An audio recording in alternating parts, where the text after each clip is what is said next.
وعلیکم السلام ورحمۃ اللہ وبرکاتہ۔ محترم بھائی نے یہ ایک روایت بھیجی ہے جی، ہاں، لکھا جی اس روایت کی تحقیق درکار ہے۔ یہ جو ہے نا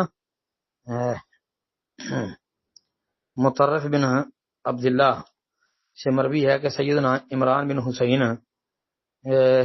رضی اللہ عنہ مرض الموت میں مبتلا تھے۔ انہوں نے مجھے پیغام بھیج کر بلوایا۔ جب میں ان کی خدمت میں آیا تو انہوں نے مجھ سے کہا، میں آپ کو احادیث سنایا کرتا تھا، امید ہے کہ میرے بعد اللہ تعالیٰ ان احادیث سے فائدہ پہنچائے گا۔ تمہیں معلوم ہونا چاہیے کہ شدت مرض کے دوران میرے صبر کرنے کی وجہ سے اللہ کے فرشتے آ کر مجھے سلام کہا کرتے تھے۔ اگر میں زندہ رہوں تو تم میری اس بات کا لوگوں کے سامنے اظہار نہ کرنا، اور اگر میرا انتقال ہو جائے تو چاہو تو لوگوں کو بتلا دینا۔ ایک روایت میں ہے اللہ کے فرشتے مجھے سلام کہا کرتے تھے، مگر جب میں نے اپنے زخم کو داغ لگوایا تو سلام کا یہ سلسلہ مجھ سے رک گیا۔ پھر جب میں نے اس عمل کو ترک کیا تو یہ سلسلہ دوبارہ شروع ہو گیا۔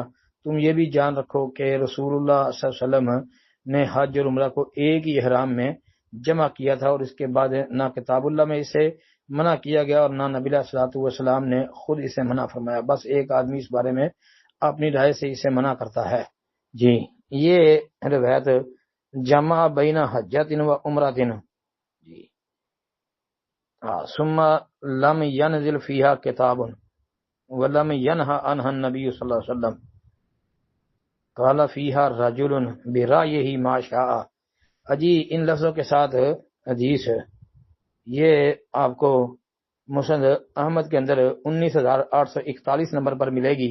جو الفاظ میں نے پڑھے ہیں تو 19841 نمبر والی مسند احمد والی سند کے اندر قتادہ کا آنا ہے، لیکن حدیث صحیح ہے، کیونکہ صحیح مسلم کے اندر 1226 نمبر پر یہ روایت موجود ہے، جمع بین حجۃ و عمرۃ ثم لم ينهى عنه حتى مات جی ولم ینزل فیہ قرآن او کما قال، یہ اس میں دیکھ لیں صحیح مسلم میں۔ پھر المسند المستخرج علی صحیح مسلم لابی نعیم اصبہانی رحمہ اللہ، اس میں 2845 نمبر پر بھی یہ موجود ہے جی۔ یہ حدیث تو صحیح ہے بھائی، آپ نے پوچھا نا کہ